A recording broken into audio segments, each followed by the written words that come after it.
Γεια σας αστεράκια μου. Σήμερα θα κάνουμε ένα story time. Μιας που βαριέμαι, τέλος πάντων. Θέλω να σας πω ότι έχω ανεβάσει, δεν ξέρω και εγώ πόσα βίντεο, αλλά για Σαββατοκύριακο είναι χρόνος ρεκόρ.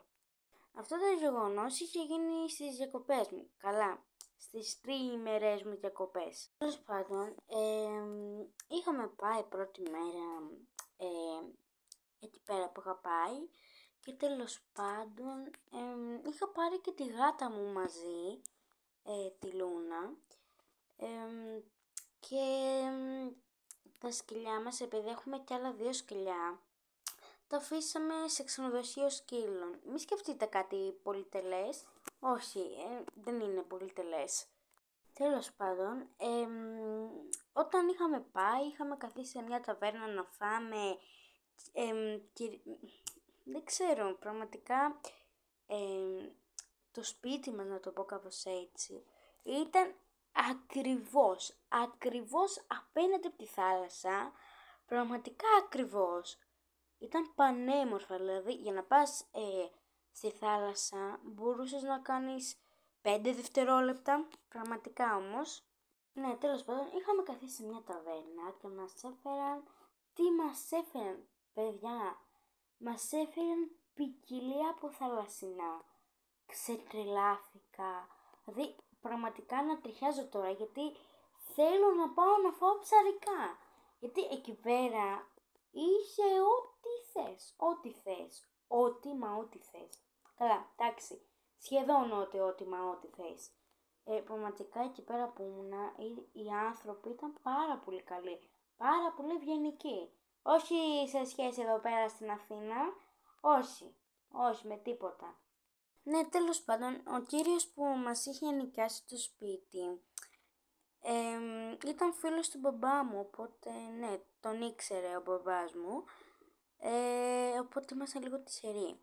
Τέλος πάντων, είχαν πιάσει την κουβέντα και όλα αυτά, πέρασε η ώρα, εμείς πήγαμε να κάνουμε μια βολτούλα, και μετά πήγαμε στο δωμάτιό μας. Παιδιά, ήταν τέλειο, πραγματικά ήταν τέλειο. Τέλος πάντων, και λίγο πολύ, οι γονείς μου είχαν πάει να πάρουν 2-3 πράγματα, και έρχεται λίγο το καλό και λίγο το κακό. Λοιπόν, ακούστε. Όταν πηγαίναμε, είχαμε περάσει από ένα φούρνο και είχαμε πάρει κάποια πράγματα για να φάμε στο δρόμο μας για πρωινό. Τέλος πάντων, εγώ το δικό μου δεν το είχα φάει και το είχα αφήσει. Όταν είχαν φύγει οι γονείς μου, για να πάρουν, ξαναλέω, 2-3 πράγματα, πεινούσα και είχα φάει αυτό εδώ, τυρόπιτα νομίζω είχα πάρει, είχα φάει τη τυρόπιτα. Τέλος πάντων, είχα δει ότι μου είχαν πέσει κάποια ψίχουλα. Λοιπόν, η μαμά μου είχε πει να μην ανοίξω τίποτα. Ναι, κρατήστε το αυτό. Και εγώ τι πήγα, είχα ζει, άνοιξα το παράθυρο. Εντάξει, δεν το άνοιξα πολύ, το άνοιξα πάρα πολύ λίγο. Ίσα να βγει το πόδι μου. Ναι, το είχα ανοίξει για να τεντώσω, όχι να τεντώσω, να τεινάξω τα ψίχουλα, ώστε να μην μαζέψουν μυρμήγκια. Και μετά είχε έρθει η μαμά μου και να με πάρει και να πάμε να φάμε βάφλες, αλλά τελικά δεν πήγαμε, κρίμα. Στο μεταξύ είχε έρθει η μαμά μου σπίτι για να με πάρει, από ό,τι σας είχα πει, για να με πάει να φάμε βάφλες, και μου λέει, η Λούνα που είναι? Και της λέω, κάπου εδώ πέρα γύρω θα είναι. Τη ψάχνουμε και δεν τη βρίσκουμε, να τρελαίνε τη μαμά το ίδιο κι εγώ, να ανησυχώ που πήγε, να λέω στον εαυτό μου, δεν έπρεπε να ανοίξω το παράθυρο, δεν έπρεπε, και μου λέει μαμά, εντάξει, εσύ για να προσέχεις κάποιον δεν είσαι, όλο στην οθόνη είσαι. Εντάξει, όντως είχε δίκιο, και δεν προσέχεις τίποτα, και αυτό είχε δίκιο. Τέλος πάντων, κάτι κλάματα που είχα βάλει εγώ και η μαμά, Ναι, τέλος πάντων, τώρα στο κομμάτι που σας έλεγα κρατήστε ότι είναι ευγενική, ρε, μας βοήθησαν, κυριολεκτικά τώρα το λέω, μας βοήθησαν κάποιοι άνθρωποι εκεί πέρα που ήταν να βρούμε το γατί. Δεν σας λέω, δεν σας κάνω πλάκα, μας βοήθησαν. Δηλαδή πραγματικά να δείτε κάποιοι άνθρωποι που έρχονται στη θέση σου, πονούν. Δηλαδή δεν ξέρω, δεν είχα λόγια. Δηλαδή ξαναλέω εγώ τώρα, στην Αθήνα καν δεν θα σε βοηθούσαν, καν δεν θα έμπαιναν στη θέση σου. Καλά, και στην Αθήνα εκεί πέρα για να χάσεις ένα σκυλί γατί, καλά σκυλί πιο πολύ, δεν θα το βρεις με τίποτα, θα είναι λαβύρινθος. Ναι, τέλος πάντων, ο φίλος του μπαμπά μου μαζί με τη γυναίκα του και το παιδί του είχαμε πάει να φάμε το βράδυ. Εγώ πραγματικά δεν είχα καμιά όρεξη, το ίδιο και η μαμά μου και ο μπαμπάς μου. Δεν είχαμε καμιά όρεξη να φάμε, είχαμε το άγχος και εννοείται την ευθύνη ποιος την είχε, εγώ. Ναι, τέλος πάντων έφαγα κάτι. Ρε, οι άνθρωποι προσπαθούσαν να μας φτιάξουν τη διάθεση. Δηλαδή, εντάξει, τι να πω, τους το δίνω, μπράβο. Προσπαθούσαν πραγματικά να μας φτιάξουν τη διάθεση. Τέλος πάντων, μετά γυρίζουμε σπίτι και τι να δούμε. Λοιπόν, η μαμά μου είχε ζητήσει κάποιες συμβουλές από το Facebook, πώς να βρει τέλος πάντων ένα γατί.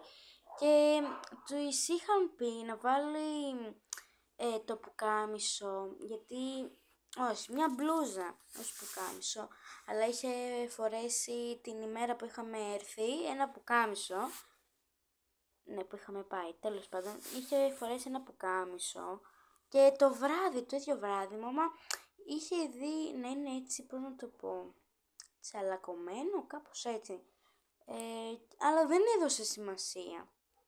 Και τέλος πάντων, είχαμε αφήσει έξω από την πόρτα μας φαγητό και επειδή υπήρχαν κάτι σκάλες και ένα παράθυρο, είχαμε αφήσει λίγο το παράθυρο ανοιχτό. Και τέλος πάντων η μαμά βλέπει ότι το φαγητό ήταν μισοφαγωμένο και τέλος πάντων μπαίνουμε μέσα στο σπίτι. Εγώ στο μεταξύ είχα την ελπίδα πραγματικά. Είχα την ελπίδα ότι θα είσαι έρθει. Βασικά όλοι είχαμε την ελπίδα. Και τέλος πάντων πηγαίνω στο δωμάτιο των γονιών μου και ακούω ένα νιάου. Ένα νιάου. Και τέλος πάντων βασικά ο μπαμπάς μου το είχε ακούσει. Εγώ του λέω όχι, θα είναι από την άλλη γάτα. Επειδή υπήρχε μια γάτα που με μπέρδευε όταν πήγαμε να την ψάξουμε, τη Λούνα, που με μπέρδευε. Και λέω, τη βρήκαμε. Αλλά ήταν μια μαύρη. Τέλος πάντων, και λέω, αυτή θα είναι.